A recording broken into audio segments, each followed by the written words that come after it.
प्रसन्नवदनं ध्यायेत् सर्वविघ्नोपशान्तये। गुरुर्ब्रह्मा गुरुर्विष्णुः गुरुर्देवो महेश्वरः गुरुः साक्षात् परं ब्रह्म तस्मै श्रीगुरवे नमः।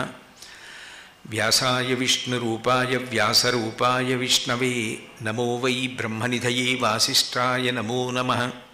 कूजन्तं राम रामीति मधुरं मधुराक्षरम् आरुह्य कविताशाखां वन्दे वाल्मीकिकोकिलं। श्रुतिस्मृतिपुराणानाम् आलयं करुणालयं नमामि भगवत्पादशङ्करं लोकशङ्करं। वागर्धाविव सम्पृक्तौ वागर्धप्रतिपत्तये जगतः पितरौ वन्दे पार्वतीपरमेश्वरौ। सूक्तिं समग्रयतु न स्वयमेव लक्ष्मीः श्रीरङ्गराजमहिषी मधुरैकटाक्षैः। वैदग्ध्यवर्णगुणगुम्भनगौरवैर्यां कण्डूलकर्णकुहराः कवयोधयन्ति। हैमोर्ध्वपुण्ड्रमजहन्मकुटं सुनासं मन्दस्मितं मकरकुण्डलचारुगण्डं बिम्बाधरं बहुलदीर्घकृपाकटाक्षं श्रीवेङ्कटेशमुखमात्मनिसन्निधत्ताम्। विमलपटी कमलकुटी पुस्तकरुद्राक्षशस्तहस्तपुटी कामाक्षी पक्ष्मलाक्षी कलितविपञ्ची विभासि वैरिञ्ची। हरि ओं परमेश्वर स्वरूपैన సభకి నమస్కారం. మనం దుర్గామాత యొక్క ఆరాధన యందు తరచుగా ఒక మాట వింటూ ఉంటాం. ఉదయం నేను కనకదుర్గమ్మ దర్శనానికి వెళ్ళినప్పుడు అక్కడ ఆరాధన చేసేటటువంటి విద్వాంసులు కూడా అదే విషయాన్ని అన్వయం చేశారు. అదే వైదికం. అందులో మహాకాళి మహాలక్ష్మి మహాసరస్వతీ స్వరూపిణి మల్లేశ్వర సహిత శ్రీ దుర్గాదేవ్యై నమో నమః అంటూ ఉంటారు. మహాకాళి మహాలక్ష్మి మహాసరస్వతీ స్వరూపిణి అన్న మాట పరదేవతకి చాలా తరచుగా వాడతారు. ఇది మీకు బాగా ఎక్కువగా వినపడేది శారదా నవరాత్రుల్లో వినపడుతుంది. అసలు శారదా నవరాత్రుల యొక్క ఉపాసనే చాలా విశేషమైనటువంటి ఉపాసన. ఎందుకంటే మనకి చాంద్రమానము అంటాం. మనం పాటించేటటువంటి కాల నిర్ణయ విధానాన్ని చాంద్రమానము అని పిలుస్తాం. అంటే చంద్రుడు ఏ పౌర్ణమితో కూడుతాడో ఆ పేరు మీద మాసం వస్తూ ఉంటుంది. మొట్టమొదటి నక్షత్రం ఇది అశ్విని నక్షత్రం. అశ్విని నక్షత్రం చంద్రుడితో కూడితే వచ్చేది ఆశ్వయుజ మాసం. అంటే మొదటి మాసం ఏదవ్వాలి? ఆశ్వయుజ మాసం అవ్వాలి. కానీ చాంద్రమానంలో మీరు చూస్తే మొదటి మాసం ఆశ్వయుజ మాసం రాదు. 13 నక్షత్రాలు అటు 13 నక్షత్రాలు ఇటు విడిచిపెట్టి మధ్యలో ఉన్నటువంటి నక్షత్రం చిత్రా నక్షత్రంతో చంద్రుడు కూడిన చైత్రమాసం మొదటి మాసం అవుతుంది. కానీ ఉపాసనకి సంబంధించినంత వరకు మాత్రం ఆశ్వయుజ మాసం మొదటి మాసం అవుతుంది. ఆశ్వయుజ మాసం మొదటి మాసం ఎందుకు అవుతుంది అన్నదాన్ని పరిశీలిస్తే జ్యోతిష శాస్త్రమునందు ప్రవేశం ఉన్నటువంటి విద్వాంసులు ఒక విషయాన్ని పేర్కొంటూ ఉంటారు. తనంత తానుగా ఈశ్వరుడి ఉపాసన చేయడానికి పరమ పవిత్రమైనటువంటి కాలం ప్రభాత కాలం. సూర్యోదయాత్ పూర్వం ఉండేటటువంటి కాలం ఏదుందో 1 గంట 48 నిమిషాల ముందు ఉన్నటువంటి కాలాన్ని ప్రభాత కాలము అంటారు.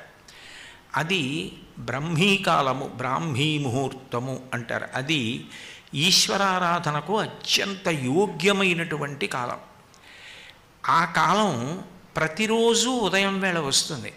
ఒక సంవత్సరాన్నంతటినీ కలిపి ఒక రోజుగా పరిగణన చేసేటటువంటి విధానం ఒకటి ఉంది. అలా ఒక సంవత్సరాన్నంతటినీ ఒక రోజుగా పరిశీలనం చేస్తే సంవత్సరానికి తెల్లవారుజాము కాలం ఏది అంటే ఆశ్వయుజమాస శుక్లపక్ష పాడ్యమిలగాయితూ ప్రారంభమయ్యేటటువంటి కాలం. కాబట్టి సంవత్సర ప్రారంభంలో వచ్చేటటువంటి కాలం ప్రభాత కాలంతో సమానం. కాబట్టి ఆ కాలమునందు మొదటి ఆరాధన ఎవరికి చెందుతుంది అంటే పరదేవతకి చెందుతుంది. అమ్మవారి నవరాత్రులుగా చేస్తారు. నవరాత్రులుగా చేయుట అన్న మాటకి ఉన్న అర్థాన్ని జాగ్రత్తగా పరిశీలించవలసి ఉంటుంది. నవరాత్రులు అంటే 9 రాత్రులు అని. నిజానికి 9 రాత్రులుగా చేయడానికి రాత్రుళ్ళు చేసే ఉపాసన ఏం ఉండదు. రాత్రి మనం పూజ చేస్తామా, రాత్రి భజన చేస్తామా, రాత్రి జాగరణ చేస్తామా? ఏమీ చెయ్యం. కానీ నవరాత్రి అంటాం, వసంత నవరాత్రులు, గణపతి నవరాత్రులు, శారదా నవరాత్రులు, ఎప్పుడు రాత్రి శబ్దాన్ని ప్రయోగిస్తారు. రాత్రి శబ్దాన్ని ఎందుకు ప్రయోగిస్తారు అంటే రాత్రి వేళ ఉన్న వస్తువు ఉన్నట్లు కనపడదు. అది దొంగో తెలియదు, దొంగో తెలియదు, తాడో తెలియదు, పామో తెలియదు. అంటే అజ్ఞానమునకు ప్రతీక చీకటి. ఆ చీకటి పోవాలి. చీకటి పోవడానికి 9 రోజుల ఉపాసన ఎందుకు పెడతారంటే 9 దాటితే 10 వస్తుంది. 10 వస్తే 1 పక్కన 0 అయిపోతాడు. ఆ ఒక్కటి ఏది అంటే పరదేవత, పరబ్రహ్మము. ఆమె ఎరుకలోకి రావడమే జన్మకి సార్థక్యం. బ్రహ్మవిత్ బ్రహ్మైవ భవతి అంటారు. బ్రహ్మమును తెలుసుకున్నవాడు బ్రహ్మమే అగుచున్నాడు. ఆ బ్రహ్మము తెలుసుకున్న తర్వాత తెలుసుకోవడానికి వేరొక విషయం ఉండదు. అప్పుడు ఏ ఒక్కటి తాను తెలుసుకోవాలో అది తెలుసుకుని అది తానైపోతాడు. అది భక్తి యొక్క చిట్ట చివరి స్థితి. దాన్నే శంకరాచార్యులు వారి శివానంద లహరిలో అంకోలం నిజబీజ సంతతి రయస్కాంతోపలం సూచిక సాధ్వీ నైజ విభుం లతాక్షితిరుహం సింధు సరిద్వల్లభం ప్రాప్నోతీహ యథా తథా పశుపతే పాదారవిందద్వయం చేతో వృత్తి రూపేత్య తిష్టతి సదా సా భక్తిరిత్యుచ్యతే అంటారు. భక్తి యొక్క చరమస్థితి యందు నది ప్రవహించి ప్రవహించి ప్రవహించి వెళ్ళి సముద్రమునందు సంగమించి కలిసిపోయిన తరువాత ఇక నది పేరు కానీ, నది నీరు కానీ, నది రుచి కానీ ఉండవు. సముద్రంతో కలిసిపోయి అవిభాజ్యమై ఒకటైపోతుంది. అందుకే సాగర సంగమం పరమ పవిత్రమైనదిగా చెప్పబడుతుంది. సంగమ స్నానం చేశాము అంటారు. అటువంటి సాగర సంగమమునందు నది తన యొక్క రూపాన్ని, పేరుని, రుచిని వదిలిపెట్టి కలిసిపోయినట్లే భక్తుడు ఇక తాను అన్న మాట విడిచిపెట్టి పరబ్రహ్మమునందు ఐక్యమవుతాడు. ఐక్యమైపోవడము అంటే ఎప్పుడో చచ్చిపోయిన తర్వాత జరుగుతుందని అనుకోకూడదు. జీవన్ముక్తుడు అని, విదేహముక్తుడు అని 2 మాటలు ఉంటాయి. జీవన్ముక్తుడు అంటే బ్రతికుండగానే చేసినటువంటి భక్తి వలన జ్ఞానమును పొంది ఆ జ్ఞానము వలన తానే అదిగా మారిపోవుట, ఆ ఒక్కటి తానైపోవుటకు జీవన్ముక్తుడు అని పేరు. అంటే చూడండి, కొబ్బరి కొబ్బరిలో ఆ కొబ్బరి పెంకు నుంచి విడిపోయి గుడుగుడులాడుతూ కదులుతూ ఉంటుంది. అట్లా శరీరంతో తాదాత్మ్యత చెంది ఇది నేను అనుకున్నవాడు ఇది నేను కాదు, నేను ఆత్మ అన్న విషయాన్ని అనుభవంలోకి తెచ్చుకొని సంగము లేకుండా శరీరమునందు ప్రారంధం అయిపోయే వరకు ఉంటాడు. అందుకే కురిడిని తీసుకెళ్ళి పూర్ణాహుతిలో వేసేస్తారు. ఆ 1 పక్కన 0 అయిపోవడం అన్న మాటకు అర్థం ఏమిటంటే పూర్ణమద పూర్ణమిదం పూర్ణాత్ పూర్ణముదిచ్యతే పూర్ణస్య పూర్ణమాదాయ పూర్ణమేవావశిష్యతే అంటుంది ఉపనిషత్తు. తాను పూర్ణమైపోవడం, ఎక్కడ బయలుదేరాడో అక్కడికి వచ్చి మళ్ళీ చేరిపోవడం. ఒక చుక్క పెట్టి మీరు 0 చుట్టడం మొదలెట్టారనుకోండి, ఎక్కడ 0 చుట్టడం ప్రారంభం చేశారో మళ్ళీ తిరిగి అక్కడికి వచ్చేస్తే పూర్ణమైపోయింది. ఏ బ్రహ్మము నుంచి విడిపోయి నేను జీవుండి అనుకుంటున్నాడో ఆయన నేను జీవుండి కాదు బ్రహ్మమని తెలుసుకుని బ్రహ్మమైపోవడమే మళ్ళీ ఎక్కడ బయలుదేరాడో అక్కడికి తిరిగి వచ్చేయడం. ఇప్పుడు పూర్ణమైపోయాడు. ఆ 1 పక్కన 0 అయిపోయాడు. అందుకని నవరాత్రులుగా ఉపాసన చేస్తారు. ఈ నవరాత్రులుగా ఉపాసన చేసేటప్పుడు మొట్టమొదటి 3 రోజులు మహాకాళీ స్వరూపంగా ఉపాసన చేస్తారు. తర్వాత 4, 5, 6 రోజుల్లో మహాలక్ష్మీ స్వరూపంగా ఉపాసన చేస్తారు. 7, 8, 9 రోజుల్లో మహాసరస్వతి స్వరూపంగా ఉపాసన చేస్తారు. ఆ పరదేవతనే, ఆవిడే ఆ దుర్గమ్మే. ఆ దుర్గమ్మనే 3 రోజులు ఒక రూపంగా, 3 రోజులు ఒక రూపంగా, 3 రోజులు ఒక రూపంగా ఉపాసన చేస్తారు. అంటే దాని అర్థం ఆమె వేరైపోతోందని కాదు, ఆమె ద్వారా మాకు ఈ ప్రయోజనము కలగాలని కోరుకుంటారు. ఇది యథార్థమునకు తెల్లవారుజామున చేసేటటువంటి పూజ మరునాడు సూర్యోదయం వరకు ఎలా రక్షణ కల్పిస్తూనే ఉంటుందో, అది ఎట్లా కృతజ్ఞతావిష్కారం అవుతుందో, సంవత్సరంలో చేసేటటువంటి శారదా నవరాత్రులు కూడా సంవత్సర పర్యంతము అటువంటి తుష్టిని పుష్టిని అనుగ్రహిస్తాయి. ఇందులో అమ్మవారిని మహాకాళి, మహాలక్ష్మి, మహాసరస్వతి అని ఉపాసన చేయవలసిన అవసరం కానీ, ఈ 3 పేర్లు చెప్పి దుర్గమ్మ దగ్గర పూజ చేయడం కానీ, ఎందుకు ఋషులు నిర్ణయం చేశారు, ఎందుకు అట్లా సాంప్రదాయికంగా కొనసాగుతూ వస్తోంది అని పరిశీలనం చేస్తే అందులో కొన్ని అద్భుతమైనటువంటి విశేషాలు చెప్తారు. అంటే సమయాన్ని దృష్టిలో పెట్టుకుని నేను ఈరోజు ప్రసంగంతో పూర్తి చేస్తాను కాబట్టి విహంగ వీక్షణంగా దాని గురించి మాట్లాడతాను. మొట్టమొదటి 3 రోజులు చేసేటటువంటి మహాకాళి ఉపాసన దేని కొరకు అంటే, పుట్టుకతో మనని పట్టుకున్నటువంటి దుర్గుణములను పోగొట్టుకోవడం కోసం. నేను అన్న మాట మీరు జాగ్రత్తగా పట్టుకోవలసి ఉంటుంది. నేను ఒకదాన్ని పట్టుకున్నాను అనుకోండి, దాన్ని విడిచిపెట్టేయడం నా చేతిలో ఉంటుంది. నేను ఒక కర్ర పట్టుకున్నాను అనుకోండి, ఆ కర్రని వదిలిపెట్టేయడం నా చేతిలోనే ఉంటుంది, వదిలేసేయచ్చు. నన్ను వేరొకటి వచ్చి పట్టుకుందనుకోండి, జలగ నన్ను పట్టుకుందనుకోండి, అప్పుడు నేను కాదు పట్టుకున్నది, జలగ నన్ను పట్టుకుంది. జలగ నుంచి నేను విడిపించుకోవడం నా చేతిలో లేదు, జలగ విడిచిపెట్టాలి. జలగని విడిపించుకుందామని మీరు లాగే ప్రయత్నం చేశారనుకోండి, జలగ సాగినట్లు అంటారు, అది సాగుతుంది, వదలదు. అప్పుడు జలగ ఏది తగిలితే విడిచిపెట్టేస్తుందో అది జలగ నోటి దగ్గరేస్తారు. మేము చిన్నప్పుడు ఏట్లో ఈత కొట్టి స్నానం చేస్తుండేవాళ్ళం. జలగ పట్టుకునేది, పట్టుకుంటే ముందే ముగ్గు పట్టుకెళ్ళి అక్కడ పెట్టుకునేవాళ్ళం.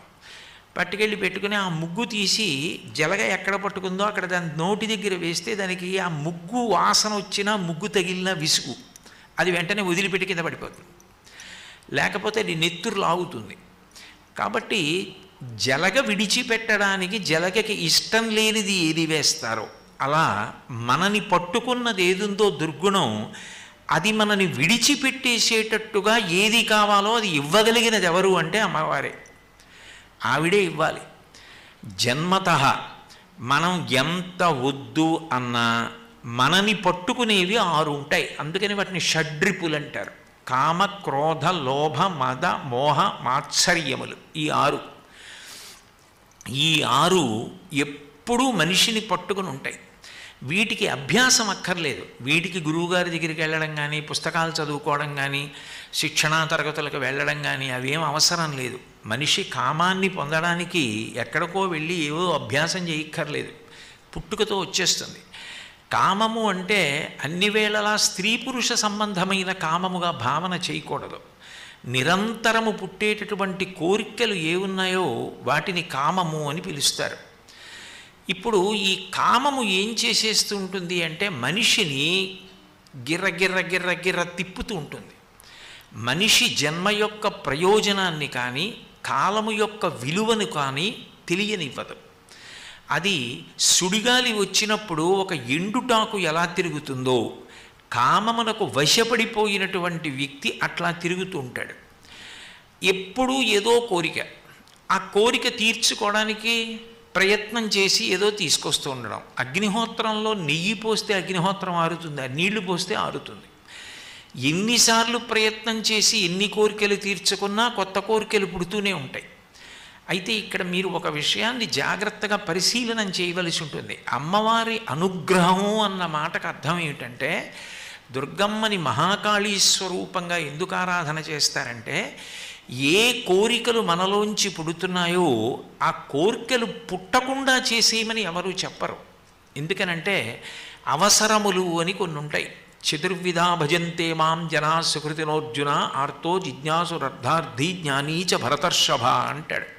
ఒక బ్రహ్మచారి ఉన్నాడనుకోండి, నేను బాగా వేదాధ్యయనం చెయ్యాలి, నేను గురువుగారిని వినయంతో ఆరాధన చెయ్యాలి, నేను బ్రహ్మచర్యంలో నేర్చుకున్నది ఏదుందో అదే నాకు జీవితాంతం విద్య బాగా ఉపయోగపడుతుంది అన్న ఉత్సాహం ఉండాలి. ఆ ఉత్సాహంతో, ఆ సంతోషంతో అతను చెయ్యవలసినటువంటి పనులు చెయ్యాలి.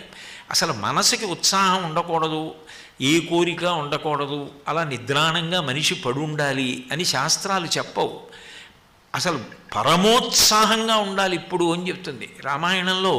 అనిర్వేద శ్రియోమూలం అనిర్వేద పరం సుఖం అనిర్వేదో హి సతతం సర్వార్థేషు ప్రవర్తక కరోతి సఫలం జన్మో కర్మయత్తత్ కరోతి సహ తస్మాద్ అనిర్వేద కృతం యత్నం చేష్టేహ్యముత్తమం అంటారు. మనిషి నిరుత్సాహం లేకుండా సంతోషంతో ఉండగలగడం కన్నా లక్ష్మీ కటాక్షం లేదు. అనిర్వేద శ్రియోమూలం అనిర్వేద పరం సుఖం. ఉత్సాహంగా ఉండగలగడమే గొప్ప సుఖం. అనిర్వేద పరం సుఖం, అనిర్వేదో హి సతతం సర్వార్థేషు ప్రవర్తక. పరమోత్సాహంతో కార్యాన్ని చెయ్యాలని ప్రయత్నించేటటువంటి వాడు ఎవరుంటాడో ఆయన ఏ కార్యాన్నైనా సాధించగలుగుతాడు. నిజానికి అది లేనప్పుడు జీవితంలో ఇక ఏది ఉన్నా ప్రయోజనం లేదు. ఆ ఉత్సాహం అన్నది మనస్సులో ఉండాలి. మనసులో ఉండి మంచి పనులు చెయ్యాలన్న తాపత్రయం ఉండాలి. నిరంతరం కోరికలు, అక్కర్లేని విషయాల చుట్టూ పరుగులు తీస్తూ వాటిని తీర్చుకోవడంలో ఉండేటటువంటి ఉత్సాహం తిరగబడాలి. తిరగబడి తాను మనుష్య జన్మ ఎత్తినందుకు ఏ పరమ ప్రయోజనమైన కార్యక్రమములను నెరవేర్చాలో, మంచి మంచి కార్యాలు చెయ్యాలి అంటే మంచి మంచి సంకల్పాలు రావాలి. సంకల్పాలు ఎక్కడ వస్తాయి? మనసులో వస్తాయి. మనసులో మంచి సంకల్పాలు రావాలి అంటే మనసుని పోషించాలి. శరీరాన్ని పోషించడానికి నోటి ద్వారా అన్నం తింటాం. మనం ఎంత పరిశుభ్రమైనటువంటి ఆహారాన్ని, శ్రేష్టమైన ఆహారాన్ని, పోషకత్వం ఉన్న ఆహారాన్ని తింటామో శరీరం అంత బలంగా ఉంటుంది. ఒక్క నోటి నుంచి వెళ్ళే ఆహారముతో శరీరము పోషింపబడుతుంది. 5 కన్నాలలోంచి వెళ్ళేటటువంటి విషయముల వలన మనసు పోషింపబడుతుంది. కంటితో ఎప్పుడు ఏది చూస్తా అంటాడో దాని వలన మనసు ప్రభావితమవుతుంది. ఏది వింటూ ఉంటాడో దాని వలన ప్రభావితమవుతుంది. ఏది ముట్టుకుంటాడో దాని వలన ప్రభావితమవుతుంది. ఏది వాసన చూస్తూ ఉంటాడో దాని వలన ప్రభావితమవుతుంది. మీరు చూసేవన్నీ మంగళప్రదమైన విషయములు, మీరు చూసేవన్నీ శుభప్రదమైనటువంటి విషయములు అనుకోండి. మీరు దేవాలయాల వంక చూడడం, మహాత్ముల వంక చూడడం, మంచి విషయాలు, మంచి పుస్తకాలు, ఇంట్లో ఎటు చూసినా, ఏ కిటికీ వైపు చూసినా, ఏ అలంకారం చూసినా, ఏ గూడు వంక చూసినా అన్నీ పరమోత్కృష్టమైనవే ఉన్నాయనుకోండి. అవి మీ మనసుని ఎప్పుడూ కూడా సత్వగుణంతో ప్రకాశించేటట్టుగా చేస్తాయి. కన్ను ఎటు తిప్పినా మంచి విషయాలు కనపడుతున్నాయి అనుకోండి, మనసు సత్వగుణంతో ఉంటుంది. వినేవన్నీ అనుద్వేగకరం వాక్యం అంటాడు గీతాచార్యుడు. ఉద్వేగం కల్పించకుండా శాంతిని కల్పించేవి మీరు వింటున్నారనుకోండి, అవి మీ మనసుకి శాంతినిస్తాయి. ఇంట్లో చాలా మంచి పుస్తకాలు ఎన్నో ఉండి మీరు ప్రతిరోజు కాసేపు ఆ పుస్తకం చదువుతున్నారనుకోండి, అది మీ మనసుని ప్రభావితం చేస్తుంది. మీ మనసు ఎంత ఆరోగ్యవంతంగా, ఎంత బాగా ప్రభావితమవుతుందో అందులోంచి అన్ని మంచి సంకల్పములు ఉదయిస్తాయి. నేను ఈ మంచి పని చెయ్యాలి, ఎట్లాగైనా ఈ మంచి కార్యాన్ని నేను సాధించాలి అన్న ఉత్సాహం పుడుతుంది. ఇప్పుడు ఆ కార్యాన్ని చెయ్యడం కోసం మనసు నిరంతరం ఆలోచనలు చేస్తుంది, తన శక్తిని వినియోగిస్తాడు. ఆ ఉత్సాహం మరణించకూడదు. కార్యములు మంచివి చెయ్యాలి. ఆ చెయ్యడం చేత మనిషి కీర్తి పొందుతాడు. భర్తృహరి నీతి శతకం చేస్తూ ఒక మాట అంటాడు: ఆపదలందు ధైర్యగుణ మంచిత సంపదలందు దాల్మియున్ భూపసభాంతరాళమున పుష్కళ వాక్చతురత్వము వాజి బాహాపటు శక్తియున్ యశమునందనురక్తియు ప్రకృతి సిద్ధగుణంబులు సజ్జనాళికిన్ అంటాడు. ఒక ఆపద వస్తే మృత్పిండం పడిపోయినట్టు, మట్టి ముద్ద చెయ్యి జారి కింద పడిపోతే ఎట్లా పడిపోతుందో అట్లా పడిపోకుండా, బంతి కింద పడితే మళ్ళీ ఎలా పైకి లేస్తుందో అట్లా ఉత్సాహంగా మళ్ళీ పైకి లేవగలగాలి. అటువంటి గుణాన్ని ఎవరిస్తుంది అంటే అమ్మవారిస్తుంది. కేవలముగా ఇంద్రియములతో రంజకత్వమును పొందుతూ ఎంతసేపు శరీరంతో సంతోషపడుతున్నానా లేదా అని కాకుండా ఉత్తమ కార్యములను సాధించి జీవితాన్ని సద్వినియోగం చేసుకోగలిగినటువంటి లక్షణము కలగాలి అంటే ముందు లోపల ఉన్నటువంటి దుర్గుణములను తుడిచేయాలి. మీరు చూడండి, అవసరం ఉన్నా లేకపోయినా ఇంటిని 2 పూట్ల తుడిచేస్తారు. ఎందుకు తుడిచేస్తారు అంటే ఇంటి లోపల ఏ మంచి పనులు చేశారన్న దానికన్నా ముందు ఇంట్లోకి చేరిపోయినటువంటి దుర్గుణములను తీసేయాలి. ఇంట్లో చేరినటువంటి ఉండకూడని విషయాలు ఏముంటాయో అవి తుడిచి తీసేస్తారు ఆరోగ్యంగా ఉండడానికి. అట్లాగే మనలో జన్మజన్మాంతర సంస్కార బలంగా, వాసనా బలంగా చేరిపోయిన దుర్గుణములు ఏ ఉంటాయో ఆ దుర్గుణములు తొలగిపోవాలి అంటే దానికి ఒకే ఒక్క ఆధారం ఏమిటంటే పరదేవత యొక్క పాదములు పట్టుకోవాలి. అమ్మవారి గొప్పతనం ఎక్కడుంటుంది అంటే మీరు ఎప్పుడు ఏ కదలిక చెప్పండి అది అమ్మవారి పరం అవుతుంది. ఎందుకనంటే కదలిక అని మీరు అనగానే అది శక్తి సంబంధం.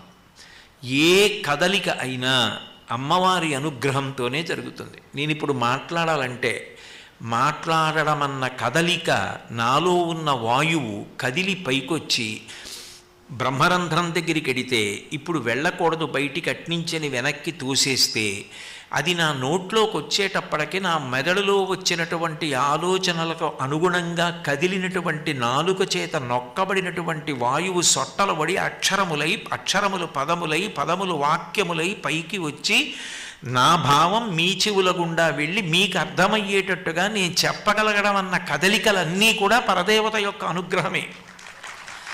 జీర్ణమైతే అమ్మవారి అనుగ్రహం, ఊపిరి తీస్తే అమ్మవారి అనుగ్రహం, గుండె కొట్టుకుంటే అమ్మవారి అనుగ్రహం. ఇవన్నీ పరదేవత యొక్క అనుగ్రహం చేతనే ఈ కదలికలన్నీ నడుస్తుంటాయి. చిట్ట చివరికి ఈ కదలికలు ఆగిపోవడం అన్న మాటకు అర్థం ఏమిటంటే సత్యము ఏది కదలనిదో ఏది మార్పు చెందనిదో ఆ బ్రహ్మము తానుగా అనుభూతిని పొందడం. దానికి కదలికలన్నీ అంత ఉత్సాహంతో ధార్మికం కావాలి అంటే అది కేవలము అమ్మవారి అనుగ్రహము చేత మాత్రమే సాధ్యము. ఎక్కడ జాతి నిర్వీర్యమైపోతుందో, ఎక్కడ జాతి జనులు ఇంద్రియ సుఖముల కొరకు మాత్రమే వెంపర్లాడ్డం మొదలవుతుందో, ఎక్కడ జాతి జనులు కేవలము స్వార్థంతో మాత్రమే ప్రవర్తించడం అలవాటవుతుందో, నేను నాది తప్ప ఇక ఇతరుల యొక్క సౌఖ్యం గురించి ఆలోచించడం అన్న మాట లేని స్థితి ఎక్కడ ఏర్పడుతుందో అంతకన్నా ప్రమాదకరమైనటువంటి పరిస్థితి సమాజం మనకు ఉండదు. ఎందుకనంటే మీరు ఒక్క విషయం గమనించండి, మనుష్య ప్రాణికి ఉన్నటువంటి గొప్పతనం ఏమిటంటే మిగిలిన ప్రాణులన్నీ మనుష్య ప్రాణి మీద ఆధారపడతాయి. కారణం మిగిలిన ప్రాణులు ఒకదాన్ని ఒకటి వాడుకుంటే ఆహారం కోసం వాడుకుంటాయి. ఒక పులి ఒక కుందేలుని చంపితే ఆహారం కోసం చంపుతుంది. మనిషి అట్లా కాదు. పక్షిని చూసి విమానాన్ని ఏర్పాటు చేసుకుని ఎగిరి వెళ్ళిపోతాడు. గుర్రానికి డెక్కలు చీలి ఉండవు కాబట్టి దీని మీద కూర్చుంటే నేను పర్వతం ఎక్కవచ్చు అని గుర్రం మీద కూర్చుని స్వారీ చేసి కొండెక్కుతాడు. ఒక గాడిద బరువుని మొయ్యగలదు అని తెలుసుకొని గాడిద మీద బరువు వేసి తద్వారా తన ప్రయోజనాన్ని సాధించుకుంటాడు. ఒక చేప నీటిలో ఈదడం చూసి తాను అట్లా నీటిలో ఈదడం నేర్చుకుంటాడు. నెమలి నృత్యం చూసి తాను నృత్యం నేర్చుకుంటాడు. కోయిల అరుపు చూసి సంగీతంలో సప్తస్వరాలు ఏర్పాటు చేసుకుంటాడు. సమస్త ప్రాణులలో ఉన్న విభూతులను మనిషి వాడుకుంటాడు. కుక్కకి విశ్వాసం ఉంది అని తెలుసుకుని కుక్కకి పట్టెడు అన్నం పెట్టి రాత్రి దాన్ని విడిచిపెట్టి తలుపులేసుకుని తాను పడుకుంటాడు. నిద్రపోకుండా కుక్క ఇంటిని కాపలా కాస్తుంది. అన్ని ప్రాణుల విభూతిని మనిషి వాడుకుంటున్నాడు. అప్పుడు మనిషి సమస్త ప్రాణులను కాపాడవలసిన అవసరాన్ని కూడా పొంది ఉన్నాడు జన్మతః. ఈ సంస్కార బలం ఏర్పడాలి అంటే నేను నా కొరకు మాత్రమే బ్రతకడం కాదు, నేను సకల ప్రాణుల కొరకు బ్రతకడం నాకు అలవాటు కావాలి. లేనప్పుడు ఆ మనుష్య జన్మ నిరర్థకం, దానికి అర్థం లేదు. కాబట్టి నేను అన్ని ప్రాణుల కొరకు బ్రతకాలి అంటే అమ్మవారి యొక్క అనుగ్రహం కలిగితే తప్ప ఎప్పుడూ స్వార్థంతోనే ఆలోచించేటటువంటి లక్షణం తొలగిపోదు. అలా ఆలోచిస్తే వచ్చిన నష్టం ఏమిటండి అని మీరు అడగచ్చు. కేవల స్వార్థంతో ఆలోచించి తీసుకొచ్చి సంపాదించి అక్కడ పెట్టినటువంటి ధనం కానీ ఆస్తి కానీ సంసారం కానీ చిట్ట చివరికి తన శరీరం కానీ శాశ్వతము కాదు. ఇవన్నీ కూడా దగ్ధమైపోతాయి, ఇవన్నీ వెళ్ళిపోతాయి. చివరికి మిగిలిపోయేది ఎవరంటే జీవుడు ఒక్కడే. లలితా సహస్రనామ స్తోత్రానికి భాస్కరరాయల వారు వ్యాఖ్యానం చేశారు. అమ్మవారి అనుగ్రహంతో చేశారు ఆయన. అదేం సామాన్యంగా చేసినటువంటి వ్యాఖ్యానం కాదు. అటువంటి వ్యాఖ్యానం పరదేవతానుగ్రహంతో ఆయన చేసినప్పుడు ధన్య అన్న నామానికి ఆయన వ్యాఖ్యానం చేస్తూ ఒక మాట చెప్తారు. మనిషి ఎలా బ్రతికాడన్న దాన్ని బట్టే మృత్యువునందు ఆఖరి ఆలోచన ఉంటుంది. ఆఖరి ఊపిరిలో మనసు కదులుతుంది. అందుకే మీరు చూడండి, పూజ చేసేటప్పుడు ప్రాణాయామం చేయిస్తారు. మొట్టమొదట ముక్కు పట్టుకోండి కాదు, కుడి ముక్కు మూసి ఊపిరి పీల్చి వదిలిపెట్టడం, అట్లాగే ఎడం ముక్కు రంధ్రం మూసి ఊపిరి పీల్చి రెండో ముక్కు రంధ్రంలోంచి వదిలిపెట్టడం. ప్రాణాయామం ఎందుకు చేస్తారంటే ఊపిరి యొక్క వేగాన్ని నియంత్రించారనుకోండి, మనసు యొక్క వేగము నియంత్రింపబడుతుంది. ఊపిరి వేగం మీద మనసు వేగం ఆధారపడుతుంది. ఆఖరి ఊపిరిలో ఆఖరిసారి మనస్సు కదులుతుంది. ఆఖరిసారి కదిలినప్పుడు మనసు గట్టిగా దేన్ని పట్టుకుందో దాన్ని స్మరిస్తుంది. ఆర్తచింత అని ఉంటుంది. ఆర్తచింత అంటే భార్య మీద, బిడ్డల మీద, ఆస్తి మీద, పొలాల మీద, ఐశ్వర్యం మీద, వీటి మీద ఉండిపోయిన భ్రాంతికి ఈశ్వరుడు ఏమంటాడంటే, నీకు సర్వోత్కృష్టమైన మనుష్య జన్మనిచ్చాను, నీ ఆఖరి తలపు దేని మీద ఉండిపోయింది? నువ్వెంత అశాశ్వతమో మిగిలిన అశాశ్వతమైన విషయాలు నీకు గుర్తున్నాయి. నీకు వాక్కునిచ్చాను, బుద్ధినిచ్చాను, గురువునిచ్చాను, శాస్త్రాన్నిచ్చాను, ఇవేవీ నీకు అక్కర్లేకపోయాయి. నువ్వు అశాశ్వతమైనవన్నీ పట్టుకున్నావు. ఈపాటి దానికి నీకు మనుష్య జన్మ అక్కర్లేదు. ఒక కుక్కకి కూడా ఇది నా వీధి, ఈ ఇసుక దిబ్బ నా పాన్పు, ఇదంతా నాదే అన్న భావన ఉంటుంది. ఓ సందులో ఉన్న కుక్క వేరో సందులోంచి కుక్క వస్తే ఒప్పుకోదు, ఈ సందంతా నాదే అనుకుంటుంది. ఈ ఇల్లు నాది అనుకున్నవాడు అంతే. ఎన్నాళ్ళు ఉంటాడు? ఈ ఇల్లు నాది, ఇల్లు నాది అన్నవాడి శవం బయటికి వెళ్ళిపోతున్నప్పుడు ఆ ఇల్లు మాత్రం ఈయన నావాడన్న మాట అందం. ఆ తర్వాత వారసులు వచ్చి పేరు మార్చుకుని ఈ ఇల్లు నాది అన్నప్పుడు కూడా ఇల్లు ఏమీ అందం. అయ్యో మీ తండ్రి ఇంత కష్టపడ్డాడని అదేం అందం. కింవానేన ధనేన వాజికరిభిప్రాప్తేన రాజ్యేన కింవా పుత్ర కళత్రమిత్ర పశుభిర్దేహేన గేహేన కిం జ్ఞాతైతక్షణభంగురం సపతిరో త్యాద్యం మనోదూరత స్వాత్మార్థం గురువాక్యతో భజ భజ శ్రీపార్వతీ వల్లభం అంటారు శంకరులు. ఆలోచించవలసినది ఏది అంటే అశాశ్వతమైన వాటిని ఎన్నిటిని పట్టుకున్నాము అన్నది కాదు, మనసు ఎంత విశాలం చేసుకొని ఎంత బాగా బ్రతకగలిగాం, ఎన్ని మంచి విషయాల గురించి ఆర్తి చెందామన్న దాన్ని బట్టి ఆఖరి ఊపిరిలో ఆఖరిసారి మనసు కదులుతుంది. అది నేను ఇంకా ఎన్ని చదవాలో, 24,000 శ్లోకాల్లో రామాయణంలో నాకు వచ్చిన శ్లోకాలు ఇన్ని. మహాభారతం అన్ని పద్యాలు ఉన్నాయి. 3 మహాపురుషులు ఆంధ్రీకరించారు. ఎన్ని విషయాలు చెప్పాడు భీష్ముడు. 2 పర్వాలు చెప్పాడు, శాంతి పర్వం, అనుశాసనిక పర్వం. నాకేం తెలుసు అని మంచి విషయాలు ఆలోచిస్తూ ఇంకా నేను ఇది తెలుసుకోలేదన్న ఆర్తి ఆఖరి ఊపిరిలో స్మరణగా వెళ్ళిపోయాడు అనుకోండి. ఆ చింతని అడ్డుపెట్టి దాన్ని ధన్యచింత అంటారు. అమ్మవారు మళ్ళీ మనుష్య జన్మనిచ్చి ఇంకా బాగా విషయాలు తెలుసుకుని వృద్ధిలోకి వచ్చే అవకాశాన్ని కల్పిస్తుంది. అందుకని మన ఏవ మనుష్యాణం కారణం బంధమోక్షయో, మనసే బంధమునకు కానీ మోక్షమునకు కానీ కారణమవుతోంది. ఆ మనసుని సంస్కరించుకోవడం అన్నిటికన్నా చాలా ప్రధానమైనటువంటి విషయం. బయట ఎన్ని చేశారు అన్నదానికన్నా మనని మనమెంత సంస్కరించుకున్నాము అన్నదానికే పరదేవత పెద్దపీట వేస్తుంది. ఎన్ని చెప్పినా ఎన్ని చదివినా నేను నాది ఈ రెండిటి నుంచి బయటపడలేనప్పుడు పరదేవత పాదములు పట్టుకుంటే ఆవిడేం చేస్తుందంటే మహాకాళీ స్వరూపంగా మొదట లోపల ఉన్న దుర్గుణములు తొలగిపోయేటట్టు చేస్తుంది. మీరు చూడండి, ఒక ఇనప గొట్టం ఉంది, దాని లోపలంతా ఎన్నో ప్రమాదకరమైనటువంటి పురుగులు చేరిపోయి ఉన్నాయి. కొడదామంటే అది ఇనప గొట్టం, గొట్టం మీద కొడితే ఇనప గొట్టం లోపల దాక్కున్నటువంటి విషప్రాణికి తగలదు, అది బయటికి రాదు. మీరేం చేస్తారు? అప్పుడు ఆ ఇనప గొట్టాన్ని బాగా వేడి చేసేసారనుకోండి, అగ్నిహోత్రంలో పడేశారు ఆ గొట్టాన్ని. ఇప్పుడు ఆ లోపల ఉన్న ప్రాణులన్నీ మరణిస్తాయి, లేదా అన్ని ప్రాణులు బయటకు వచ్చేస్తాయి. ఇనపగొట్టానికి అగ్నిస్పర్శ తగిలితే దాని లోపల ఉన్నవన్నీ బయటికి వెళ్ళిపోయినట్టే పరదేవత యొక్క స్పర్శ, ఆమె పాద స్పర్శ తగిలేటప్పటికి, ఆవిడ అనుగ్రహం కలిగేటప్పటికి కొన్ని కోట్ల జన్మల పర్యంతం మనం చేసినటువంటి కర్మల యొక్క ఫలితంగా పట్టుకుని వచ్చినటువంటి వాసనాబలంగా ఉన్న దుర్గుణములన్నీ తొలగిపోతాయి. దానికోసం మహాకాళీ స్వరూపంగా 3 రోజులు ఆరాధన. అది చేయడానికి అమ్మవారికి ప్రత్యేకంగా ఏదో ఇలాగే పూజ చెయ్యాలి అని ఉండదు. అందుకే మొదట మనసుని అభ్యాసానికి తీసుకెడతారు. మొదటి పెట్టుబడి ఏది? శరీరం. అమ్మవారి శరీరాన్ని ఇచ్చింది, దీన్నే పెట్టుబడిగా పెడతారు. ఇప్పుడు విజయవాడలో కనకదుర్గ అమ్మవారి క్షేత్రానికి గిరి ప్రదక్షిణం పౌర్ణమి నాడు ఏర్పాటు చేశారు.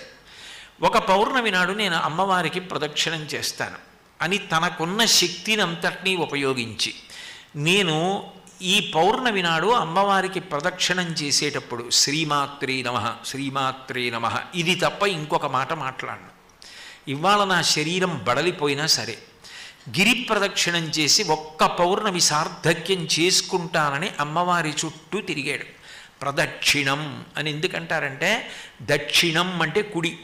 ఇప్పుడు నేను ఏదైనా పూజ కానీ పరమ పవిత్రమైన విషయాన్ని కానీ పక్కన పెట్టుకోవలసి వస్తే కుడివైపు ఉంచుకుంటారు. కుడివైపు ఎందుకు ఉంచుతారు అంటే పూజనీయమైనది, గౌరవనీయమైనది, నన్ను అనుగ్రహించగలిగినది అని చెప్పవలసి వస్తే కుడివైపు ఉంచుతారు.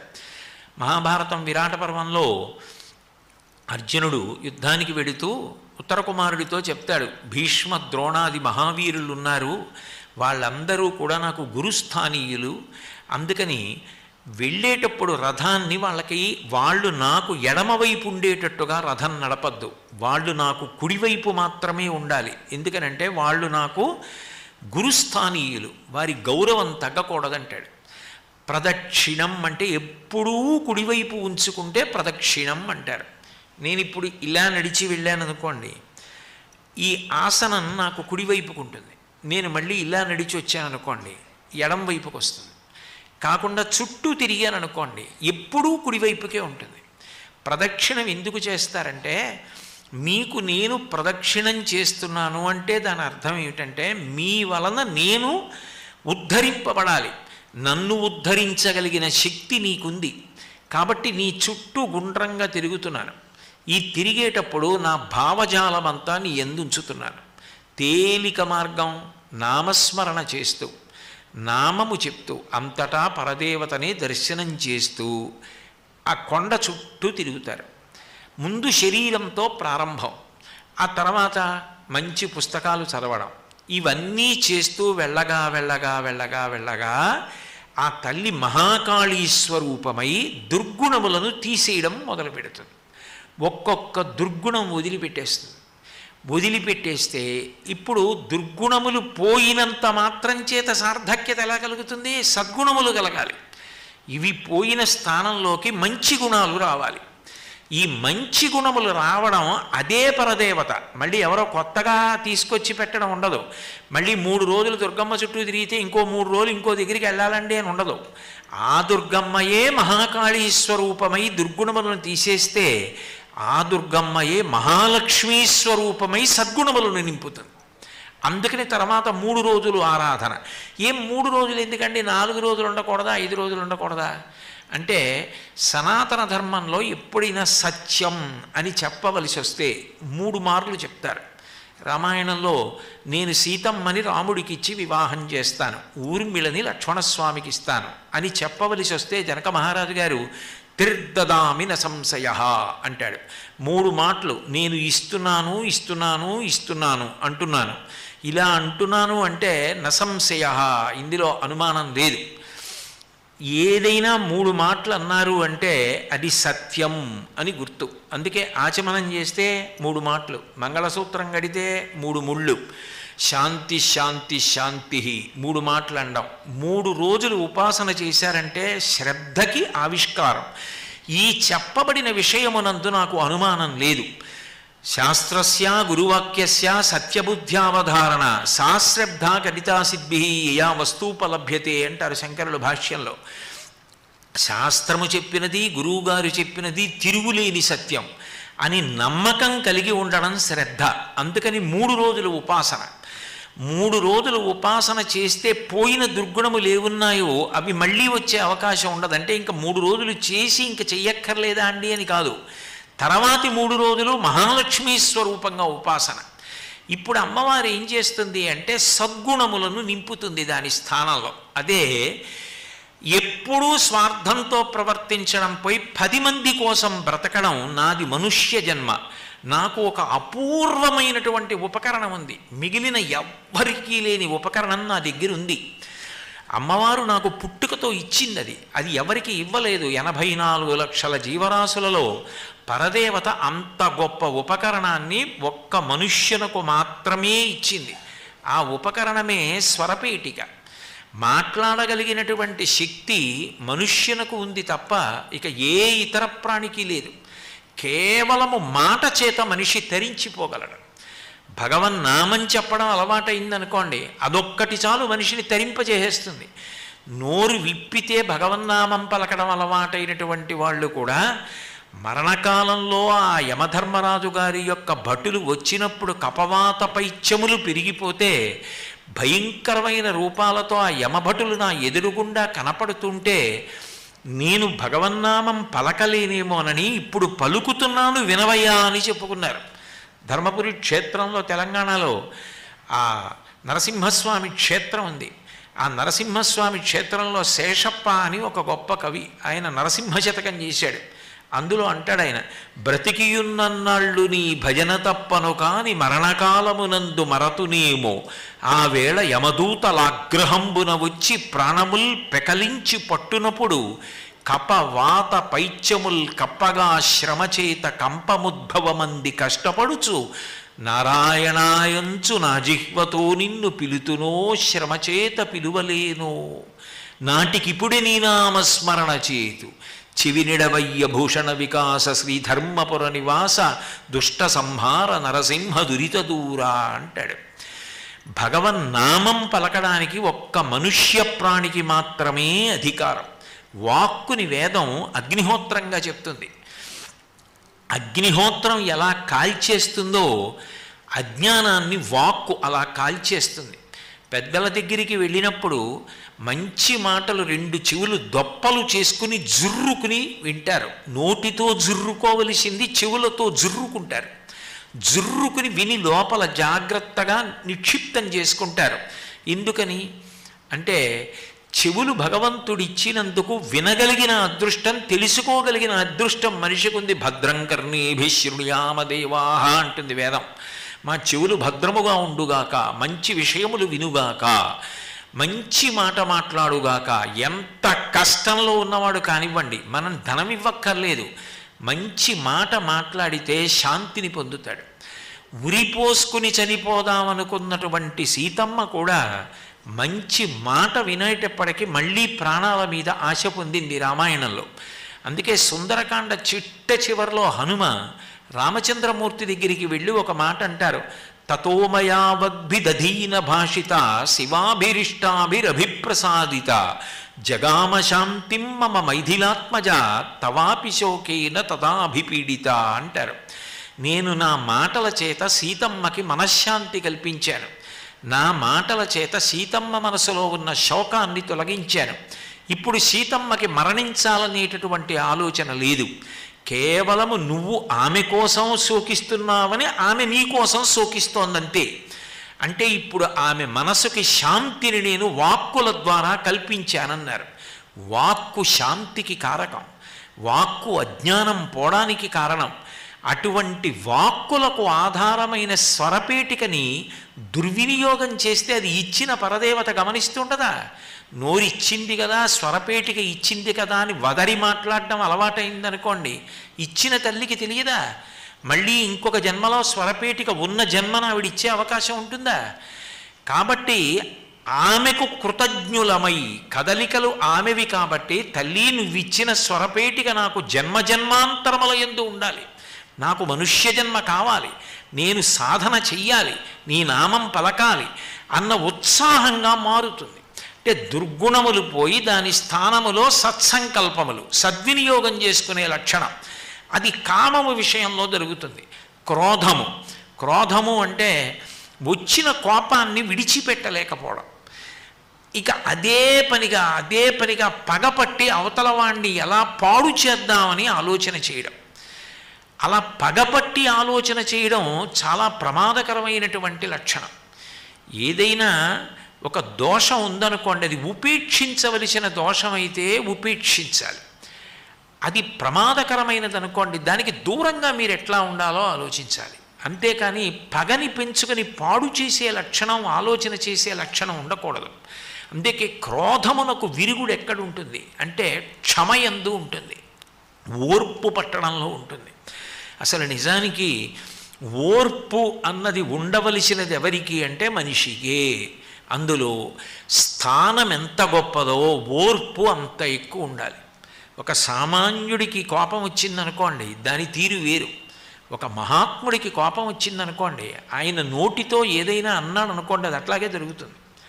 జరిగిన తర్వాత లోకానికి ప్రమాదం జరుగుతుంది. ఎంత పెద్ద స్థానంలో ఉన్నారో అంత ఓర్పు అవసరం ఉంటుంది. మహాభారతం ఉద్యోగ పర్వంలో విదురుడు ధృతరాష్ట్రుడితో మాట్లాడుతూ ఒక మాట అంటాడు, క్షమించువానికని చాలమి పెట్టెదరు అయినంతలపన్ అనూన క్షమయ మెరయు తొడవు ఉత్తమ రూపంబు కోరువారు దల్తురు దానిన్ అంటాడు. ఓర్పు పట్టగలగడం చేతకానితనం కాదు. ఓర్పు పట్టడం, అవతలవారు దోషం చేస్తున్నా మన్నించి నిలబడగలగడం పెద్దరికం. అటువంటి ఓర్పు మనిషికి అపూర్వమైనటువంటి ఆభరణం. శ్రీరామాయణం బాలకాండలో కుశనాభుడు తన కుమార్తెలతో మాట్లాడుతూ అంటాడు, క్షమాదానం, క్షమా యజ్ఞం, క్షమా సత్యం హి పుత్రికా, క్షమా యశ, క్షమా ధర్మం, క్షమయావిష్టితం జగత్ అంటాడు. అమ్మా, ఓర్పుని మించిన యజ్ఞం లేదు, ఓర్పుని మించిన ధర్మం లేదు, ఓర్పుని మించిన దానం లేదు. ఓర్పు పట్టణంలో అసలు లోకం నిలబడి ఉంది. అందరికీ కోపం వచ్చి అందరూ ఓర్పుని విడిచిపెట్టేస్తే అసలు లోకంలో శాంతి ఎక్కడుంటుంది? ఓర్పు పట్టడంలో, మాట తడబడకుండా ఉండడంలో, పెద్దరికంగా వ్యవహరించడంలో గొప్పతనం ఉంటుంది. ఓర్పుకి మారు పేరు భూమి. తెల్లవారి లేస్తే మనందరికీ ఆధారం భూమి, నిలబడాలంటే ఆధారం భూమి. ఒకనాడు అజ్ఞానంతో తల్లి కడుపులో ఉండి తన్నాను. తల్లి కడుపులోంచి పైకొచ్చిన తర్వాత అమ్మ పాలు పడుతుంటే అమ్మకి ప్రాణతుల్యమైనటువంటి మంగళసూత్రాన్ని చేత్తో పట్టుకొని కాలెత్తి అమ్మ గుండెల మీద తన్నాను. అజ్ఞానం కాబట్టి అమ్మ మన్నించింది. పెద్దవాడినైన తర్వాత దిక్కు లేక, వేరొక మార్గం లేక నిద్ర లేవగానే పాదాలతో భూమిని తన్ని లేస్తున్నాను, మలమూత్ర విసర్జన చేస్తున్నాను, ఉమ్మి వేస్తున్నాను. నాకు అన్నం కావాలి అంటే నాగలి పెట్టి అమ్మ గుండెల మీద పారాడిస్తున్నాను. ఇల్లు కట్టుకోవాలి అంటే గుణపంతో అమ్మ గుండెల మీద గాయం చేసి శంకుస్థాపన చేస్తున్నాను. మట్టిని కాల్చి ఇటకలు చేసి ఇల్లు కట్టుకుంటున్నాను. ఇన్ని దోషాలు అమ్మ పట్ల చేస్తున్నాను. అమ్మ ఏమీ చేయక్కర్లేదు. కొన్ని క్షణాలు నేను కదులుతానందనుకోండి, ప్రాణములుంటాయా, ఐశ్వర్యం ఉంటుందా? అయినా ఆవిడ ఒక్క క్షణం కదలను కూడా కదలకుండా అట్లాగే ఓర్పు పట్టి నిలబడింది భూమి. అందుకే నిద్ర లేవగానే సముద్రవసనేదేవి పర్వతస్థనమండలే విష్ణుపత్ని నమస్తుభ్యం పాదాహతిం క్షమస్వమే, దిక్కు లేక తప్పక అమ్మా నీకు నమస్కారం చేస్తున్నా. ఊపిరున్నంతకాలం మా నాన్నగారు అంటారు, మా ఆయన అంటారు, మా పెదనాన్నగారు అంటారు, మా పినతండ్రి అంటారు, మా మామగారు అంటారు, మా గురువు గారు అంటారు. ఆ ఊపిరి ఆగిపోగానే ఇంటి లోపల కూడా ఉంచరు, బయటికి తీసుకెళ్ళి వాహనం బయట పెట్టేయమని ఓ చింకి చాపో గుడ్డో వేసి పడుకోబెడతారు. అక్కడ నుంచి తీసుకెళ్ళిపోయిన తర్వాత ఒంటి మీద ఏమీ లేకుండానే దగ్ధమైపోయి బూది కుప్ప కింద పడిపోతుంది. లోపల ప్రాణం ఉన్నన్నాళ్ళు మావాడు మావాడని చేర్చుకున్న వాళ్ళు ఆ ఊపిరి పోగానే ఎవ్వరూ ఇక దగ్గర ఉంచుకోవడానికి ఇష్టపడరు. అప్పుడు ఆ తోలు తిత్తిని పుచ్చుకునేది ఎవరైనా ఉంటే మళ్ళీ అమ్మ భూదేవే పుచ్చుకుంటుంది, ఆవిడే తీసేసుకుంటుంది. అటువంటి అమ్మ అంత ఓర్పు పడుతోంది. ఆ ఓర్పు లేకపోతే ప్రతిదానికి ఆభిజాత్యంతో కోప్పడతానంటే, ప్రతిదానికి అవతల వాళ్ళని శపిస్తానంటే నీ ఓర్పు ఏమైపోయినట్టు? ఓర్పు లేకపోతే కోపం ఎక్కువ అవుతుంది. ఓర్పు పట్టగలిగిన వాడు ఇంత దోషాన్నైనా క్షమించగలుగుతాడు. అందుకే శ్రీరామాయణంలో సుందరకాండలో ఒక అద్భుతమైన మాట చెప్తారు, యస్యముత్పదితం క్రోధం క్షమయైవ నిరస్యతి యథోరగస్త్వచం జీర్ణాం సవై పురుషముచ్యతే అంటారు. ఎవరు పురుషుడు? పురుషుడు అంటే ప్రయత్నశీలి అని, స్త్రీ పురుషుడని కాదు. ఎవరు ప్రయత్నశీలి అంటే తనకొచ్చిన కోపాన్ని ఓర్పు పట్టి వదిలిపెట్టేసిన వాడెవరో ఆయన గొప్పవాడు. గొప్పవాడు అంటే ఇతర విషయముల వలన కాదు, పావు తన ఒంట్లో పుట్టిన కుబుసాన్ని తానే వదిలిపెట్టేసినట్టు తనకొచ్చిన కోపాన్ని ఓర్పు చేత తాను వదిలిపెట్టి మరిచిపోయి ప్రశాంతంగా ఉండగలిగిన వాడెవరో ఆయన ధన్యాత్ముడు. ఇప్పుడు అమ్మవారు ఏం చేస్తుంది అంటే ఆ కోపాన్ని తీసేస్తుంది. ఆ కోపం వచ్చిందనుకోండి, ఎంత రాక్షస కృత్యమైనా చేసేస్తాడు, ఎంత అనకూడని మాట అయినా అంటాడు. దాన్ని తీసి దాని స్థానంలో ఓర్పుని ప్రవేశపెడుతుంది. అదే మహాకాళిగా తీసేయడం, మహాలక్ష్మిగా ఇచ్చేయడం. దీనికి ఆమె 2 రూపాలు పొందక్కర్లేదు, ఒక్క దుర్గమ్మే. అందుకు 1కి 10 మాటలు తెల్లవారుజాము నుంచి ఆవిడ దగ్గర ఇదే మాట అంటారు, మహాకాళి, మహాలక్ష్మి, మహాసరస్వతి స్వరూపిణి. ఎందుకని ఆవిడ దగ్గర చెప్పిన మాట, ఆ అర్చక స్వాములు అక్కడ ప్రేమతో భక్తితో అమ్మ దగ్గర చెప్పిన మాట వారి కొరకు కాదు, ఈ దేశ ప్రజలందరికీ అటువంటి ఉన్నత సంస్కారం కలిగి దేశం బాగుండాలని. దేవాలయాలు అందుకే సంస్కృతికి పట్టుకొమ్మలు. అక్కడ జరిగే ఆరాధన వలన దేశమంతా ప్రశాంతతను పొందుతుంది.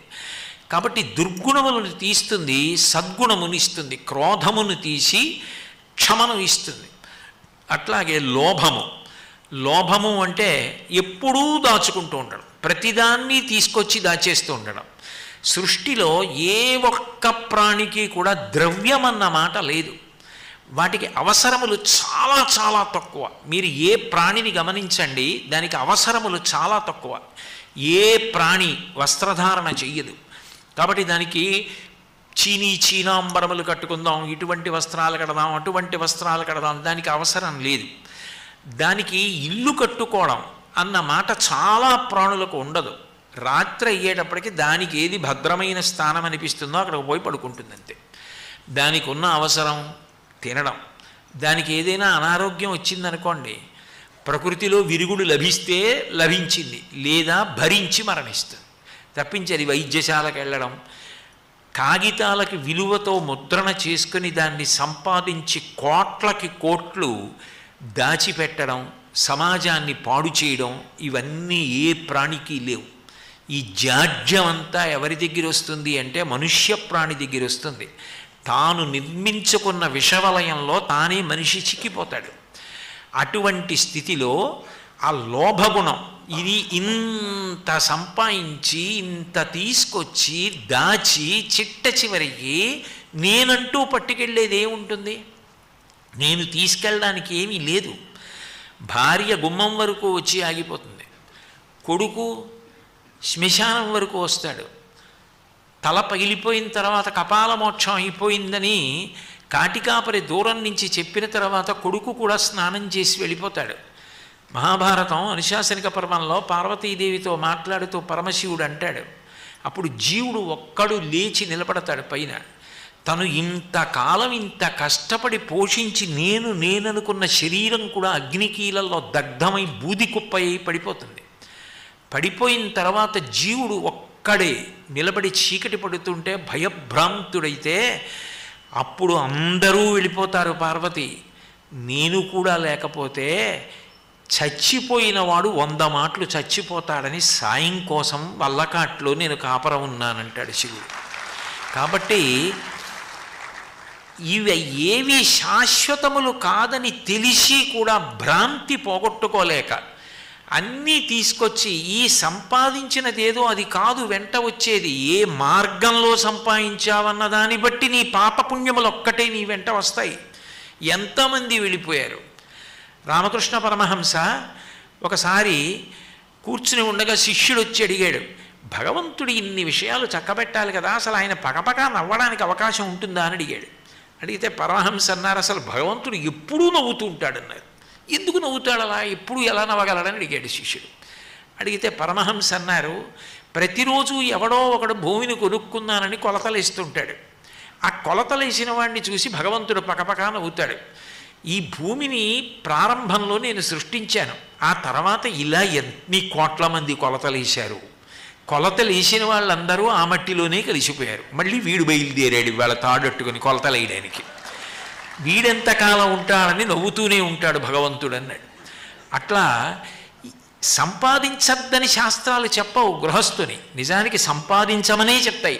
మాతా నిందతి నాభినందతి పిత భ్రాతాన సంభాషతే భృత్య కుప్యతి నానుగచ్చతి సుత కాంతాపి నాలింగతే అర్ధప్రార్థన శంకయాన కురుతే సల్లాపమాత్రం సుహృత్ తస్మాత్ నైతికమర్ధమార్జన శృణు సఖే విత్తేన సర్వే వశాహ అంటుంది. ఒక వయసు వచ్చిన తర్వాత సంపాదించకపోతే అమ్మ కూడా సంతోషించదు. నాభినందతి పిత, కొడుకు సంపాదిస్తుంటే తను సంపాదించలేక కాదు, సంపాదించని వాడు కాదు, కానీ కొడుకు సంపాదించి నాన్నగారండి మీరు ఈ పంచె కట్టుకోండి అని ఒక పంచెల చాపు తీస్తే తన జన్మ సార్థక్యం పొందింది, తను భుజం మీద చెయ్యేసుకుని ఆసరా పొందడానికి కొడుకు వచ్చాడని తండ్రి సంతోషిస్తాడు. సంపాదించకపోతే తండ్రి కూడా సంతోషించాడు. నాభినందతి పిత భ్రాతాన సంభాషతే, తోడ పుట్టిన సోదరులు కూడా మాట్లాడరు. మేం కష్టపడి సంపాదించి సేవకులకు జీతం ఇస్తే ఈయన సేవలు చేయించుకుంటూ అంటాడని పలకరించారు. భ్రాతాన సంభాషతే భృత్య కుప్యతి, సేవకులు కూడా సేవ చేయరు. భృత్య కుప్యతి నానుగచ్చతి సుత, తండ్రి గారు ఇంట్లోకి వస్తుంటే కొడుకు కలశతో నీళ్లు పట్టుకొచ్చి కాళ్ళు కడుక్కోండి అండవు. ఏమీ పోషణ చేయనప్పుడు కొడుకుకు మాత్రం ప్రేమ ఎక్కడి నుంచి ఉంటుంది? నానుగచ్చతి సుత కాంతాపి నాలింగతే, భార్య కూడా ప్రేమతో కౌగిలించుకోదు. కాంతాపి నాలింగతే అర్ధప్రార్థన శంకయాన కురుతే సల్లాపమాత్రం సుహృత్, మంచి స్నేహితుడే, కానీ అస్తమానం ఆయన అప్పడిగితే ఆయన మాత్రం ఎన్నాళ్ళు ఇస్తాడు? అందుకని ఆయన కూడా ఇన్ని చూడగానే పక్క సందులో వెళ్ళిపోతాడు, మళ్ళీ డబ్బు అడుగుతాడేమో అని. స్నేహితులు కూడా దగ్గర ఉండరు. కాబట్టి తస్మాత్ నైతికమర్థమార్జన శృణు సఖే, ఓ స్నేహితుడా డబ్బు సంపాదించబోయ్, కానీ ధర్మం వదిలేసి నీతి తప్పి సంపాదించకు, నీతితో సంపాదించు. నీతితో నువ్వు సంపాదించినది ఏది ఉందో అది నీకు శ్రీరామరక్ష, నిన్ను కాపాడుతుందంటుంది శాస్త్రం. కాబట్టి ఆ క్రోధము, కోపాన్ని తీసేసి కోపం స్థానంలో క్షమని ప్రవేశపెడుతుంది. లోభము, సంపాదించాలి సంపాదించాలి సంపాదించాలి అన్న వెర్రి విరిగిపోవడానికి నిత్యానిత్య వస్తు వివేకాన్ని కల్పిస్తుంది. ఎంతకాలం ఉంటుంది ఈ శరీరం? ఎన్ని భోగాలు పెడితే మాత్రం, ఎంత అనుభవిస్తే మాత్రం ఎంతకాలం ఉంటుంది? తల్లి గర్భము నుండి ధనము తేడెవ్వడు, వెళ్ళిపోయేడి నాడు వెంటరాదు, లక్షాధికారైన లవణమన్నమే గాని మెరుగు బంగారంబు మింగబోడు, విత్తమార్జన చేసి విర్రవీగుట గాని కూడబెట్టిన సొమ్ము కుడువలీడు, పొందుగా మరుగైన భూమి లోపల పెట్టి దాన ధర్మము లేక దాచి దాచి తుదకు దొంగలకిత్తురో దొరలకౌనో, తేనెజుంటీ గలీయవా తెరువరులకు, భూషణ వికాస శ్రీధర్మపుర నివాస దుష్ట సంహార నరసింహ దురిత దూర అంటాడు. అమ్మ కడుపులోంచి తెచ్చింది లేదు, వెళ్ళిపోయేటప్పుడు పట్టుకుపోయింది లేదు. మధ్యలో కోటాను కోట్లు సంపాదించి అక్కడ ఇక్కడ గోతులు తవ్వి దాచిపెట్టి రాత్రి నిద్ర లేక బెగబెట్టుకోవడం, ఆఖరికి అది దొంగెత్తుకుపోతాడు, నోట్లు రద్దు చేసేశారని దొరలట్టుకుపోయారు. దొంగలకిత్తురో దొరలకవునో, తేనె జుంటి ఈగలీయవా తెరువరులకు, తేనెటీగలు తేనె పట్లు పట్టి ప్రతి పువ్వులోంచి తేనె తీసుకొచ్చి దాస్తే ఎవడో ఒకడు కింద పొగపెట్టి తేనెటీగలు వెళ్ళిపోయిన తర్వాత తేనెంతా పిండుకుపోయాడు. తేనెటీగలు సంపాదించిన తేనెంతా పరుల పాలు చేయట్లా. అది కాదురా అబ్బాయి, నువ్వు కష్టపడి సంపాదించుకోవద్దని నేను అంటలేదు, కానీ అదొకటే జీవితం అని మాత్రం అనుకోకు. అంతకన్నా నీ జీవుడున్నాడు, నిన్ను నువ్వు ఉద్ధరించుకోవలసిన అవసరం ఉంది. నువ్వు ఇలా పెట్టుకున్నావా ఇలా పెట్టుకున్నావా ఇవన్నీ కాదు ఈశ్వరుడికి కావలసింది. నువ్వు ఎవరికైనా ఇలా పెట్టింది ఏమైనా ఉందా అన్నది ఒక్కటే ఆయన చూస్తాడు. అలా పెట్టింది లేనప్పుడు ఎలా పెట్టుకున్నా ఆయన ఆనందించడానికి ఏముండదు. అలా పెట్టని వాళ్ళందరూ ఏమైపోయారో శంకరాచార్యులు వారి జీవితంలో మొట్టమొదటి స్తోత్రంలోనే చెప్పారు. ఆయన భిక్షాటనకి వెడితే బ్రహ్మచారిగా ఒక పేద బ్రాహ్మణి చిట్ట చివరికి ఇంత గొప్ప బ్రహ్మచారి వచ్చాడు, తేజోమూర్తిని, ఆయన చేతిలో భిక్ష వేయడానికి కూడా ఏమీ లేక ద్వాదశి నాడు పారణ చేయడానికి అన్నం లభిస్తుందో లభించదో అని ఒక ఎండిపోయిన ఉసిరికాయ ఇంట్లో పెట్టుకుని ఆ ఉసిరికాయ ఒక్కటే వేయడానికి సిద్ధపడుతుంటే లక్ష్మీదేవిని ఉద్దేశించి స్తోత్రం చేశారు. చేస్తే లక్ష్మీదేవి నువ్వు అడిగితే ఇస్తాను, ఆమె గత జన్మలలో ఇలా పెట్టినది ఏమీ లేదు, ఏముందని నేను అడ్డుపెట్టి ఇవ్వను, ఏదైనా ఇంత ఉంటే అది అడ్డు పెట్టి ఇంత ఇస్తాను, అసలు పెట్టిందే ఉందని ఇవ్వను, ఏమీ లేదు అంటే శంకరులు దుష్కర్మ ఘర్మమపనీయ చిరాయ దూరం నారాయణ ప్రవేణి నైనాంబువాహ అమ్మ ద్రవిణాంబుధార అని నువ్వు ఆమె యొక్క దుష్కర్మ గత జన్మ పాపం ఏదుందో దాన్ని నీ కడగంటి చూపుతో తొలగొట్టు. ఏమీ లేనిది నా చేతిలో ఎండు ఉసిరిక వేసిందే, ఈ పుణ్యాన్ని అడ్డుపెట్టి అనుగ్రహించమ్మా అంటే కనకధార కురిపించింది అమ్మవారు. అంటే పెట్టనిది వచ్చే జన్మలో పెట్టడానికి ఉండదు. నిజమే, నిజమైన స్వార్థం అన్న మాటకు అర్థం ఏమిటి? తన గురించి తాను చూసుకోవడం. ఈ జన్మలో భార్య ఉంది, ఈ జన్మలో పిల్లలు ఉన్నారు, వాళ్ళు బాగుండాలని కోరుకుంటున్నావు, తప్పేం కాదు. మరి జీవుడు, ఈ జీవుడు ఇవాళ ఈ శరీరం వదిలేస్తాడు, వదిలేసి మళ్ళీ ఇంకో శరీరంలోకి వెళ్ళిపోతాడు. వెళ్ళిపోయిన తర్వాత అక్కడ భార్య అక్కడ పిల్లలు, మరి వాళ్ళని పోషించద్దు. అప్పుడు భగవంతుడు ఏది అడ్డు పెట్టిస్తాడు? నువ్వు ఇలా పెట్టినది ఏదుందో అది అడ్డు పెట్టే మళ్ళీ నీకు పొందడానికి అవకాశం ఇస్తాడు. ఇలా పెట్టినది ఏమీ లేకపోతే. అందుకే పెట్టినవాడు భారతీయ శాస్త్రాలలో నేను పెడుతున్నానని అహంకారంతో పెట్టడు. నేను పెట్టినది నిజానికి భగవంతుడు వచ్చి తీసుకుంటున్నాడు. ఆయన తీసుకోకపోతే నా దగ్గర ఉంటే మాత్రం, పుచ్చుకునేవాడు లేకపోతే నాకు పుణ్యం ఎలా వస్తుంది? అందుకని పుచ్చుకునేవాడి రూపంలో భగవంతుడే వచ్చి పుచ్చుకుని నన్ను అనుగ్రహిస్తున్నాడు. అందుకే భాగవతంలో బలిచక్రవర్తి వామనమూర్తి వచ్చినప్పుడు ఆయనకి దానం చేసేటప్పుడు 3 అడుగులు విప్రాయ ప్రకట వ్రతాయ భవతే విష్ణుస్వరూపాయతే తత్ప్రామాణ్య విధే త్రిపాదస్య ధరణిం దాస్యామి అంచున్ క్రియాక్షిప్రుండై ధనుజేశ్వరుండు వడుగుంచేసాచి పూజించి బ్రహ్మప్రీతం అని ధారపోసె భువనంబాశ్చర్యమం పొందగా అంటారు. ఇది బ్రహ్మప్రీతి కొరకు దానం చేస్తున్నాను. పుచ్చుకునేవాడు ఎవరున్నాడో ఆయన కాళ్ళు కడిగి ఆయనకి గంధాన్ని అలదే ఆయనకి నమస్కారం చేసి ఆయనకి ఇస్తారు. అంతేగాని ఎవరిచ్చారో ఆయనకి పుచ్చుకున్నాయని నమస్కారం చేయడు. పుచ్చుకునే ఆయన లేకపోతే నీ దగ్గర ఉన్నది పుణ్యంగా ఎలా మారుతుంది? ఇక్కడ ఎంత డబ్బున్నా అమెరికా పెడితే ఈ డబ్బు అక్కడ పనికిరాదు, దీన్ని డాలర్లుగా మార్చుకుని వెళ్ళాలి. ఇక్కడ నీ శరీరంలో బలం ఉంటే పుణ్యంగా మార్చాలి, నీకు పాండిత్యం ఉంటే పుణ్యంగా మార్చాలి, నీకు ధనం ఉంటే పుణ్యంగా మార్చాలి, నీకు కళ ఉంటే పుణ్యంగా మార్చాలి. నువ్వు అది మార్చుకోకపోతే ఉత్తర జన్మలకి జీవుడికి పనికిరాదు, స్వార్థంగా మిగిలిపోతుంది. అందుకని అమ్మవారు ఏం చేస్తుందంటే లోభమన్న గుణాన్ని మహాకాళిగా తీస్తుంది, త్యాగమన్న గుణాన్ని మహాలక్ష్మిగా అనుగ్రహిస్తుంది, జీవోద్ధరణ చేస్తుంది ఆవిడ. ఈ సద్గుణములు మనంత మనకిగా అలవాటు చేసుకుందామంటే అసలు ఆ ఆలోచన రావడం గొప్ప. అనుగ్రహ శక్తి పరదేవత, ఆవిడ అనుగ్రహం చేత వస్తుంది. అందుకే యశస్విని, ఆ మంచి గుణముల వలన కీర్తిని పొందుతాడు. ఇప్పుడు ఆమె కామ క్రోధ లోభ మద, మదము అంటే అహంకారం, అహంకారం అంత ప్రమాదకరమైనటువంటి లక్షణం లోకంలో ఇంకోటి ఉండదు. రామకృష్ణ పరమహంస ఓ మాట చెప్తుండేవారు. వెనకటికి ఒక మహారాజు గారు మదపుటేనుగు మీద వస్తున్నాడు.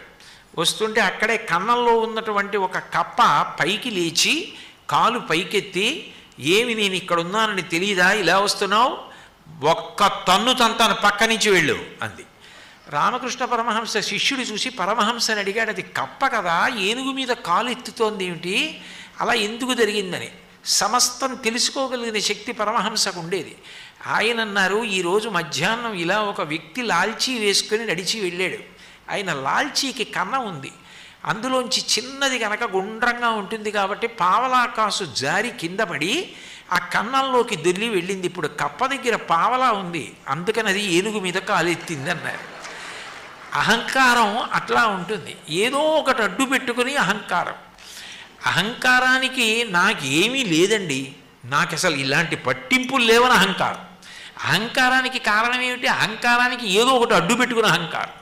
అధికారం ఉందని అహంకారం, ధనం ఉందని అహంకారం, పాండిత్యం ఉందని అహంకారం. ఏ పంపు గొట్టంలోంచి ఏ నీళ్ళు వచ్చినా పైనున్న తొట్లో నీళ్లు ఉన్నాయి కాబట్టి, పైనున్న తొట్లో నీళ్ళు అయిపోతే ఏ గొట్టంలోనూ నీళ్లు రావు. అమ్మవారి అనుగ్రహం అన్న తొట్టె ఉంది కాబట్టి ఒక్కొక్క గొట్టంలోంచి ఒక్కొక్క రకంగా నీళ్లు వస్తున్నాయి. ఒకడికి పాండిత్యం ఉన్నా, ఒకడికి అధికారం ఉన్నా, ఒకడికి ఐశ్వర్యం ఉన్నా, ఒకడికి అందం ఉన్నా, ఒకడు వీణ వాయించినా, ఒకడు నృత్యం చేసినా, ఒకడు పాడినా ఆవిడ అనుగ్రహం. ఆవిడ అనుగ్రహం ఇన్ని గొట్టాలలోంచి ఇన్ని రకాలుగా ప్రసరిస్తోంది. యద్యద్విభూతి మత్సత్వం శ్రీమద్ ఉజ్జితమేవవా తత్తదేవావగచ్చస్తం మమ తేజోంశ సంభవం అంటాడు గీతాచార్యుడు. నా తేజస్సు ప్రకాశిస్తోంది ఆయా ప్రాణుల యందు, దాని చేత అట్లా చెయ్యగలుగుతున్నాడు. ఇప్పుడు నేను ప్రవచనం చేసి ఇంటికి వెళ్ళిపోయి నేనే చేశాను ఈ ప్రవచనం అన్నాను అనుకోండి, అవును నువ్వే చేశావు అని అమ్మవారు కాసేపు నాలో జ్ఞాపక శక్తిగా వాగ్రూపిణిగా లోపల ప్రకాశించే తల్లి పక్కకి తప్పుకుందనుకోండి, అయిపోయింది అంతే, నా బతుకు బయటడిపోయింది. యాదేవి సర్వభూతేషు స్మృతి రూపేణ సంస్థిత నమస్తస్యై నమస్తస్యై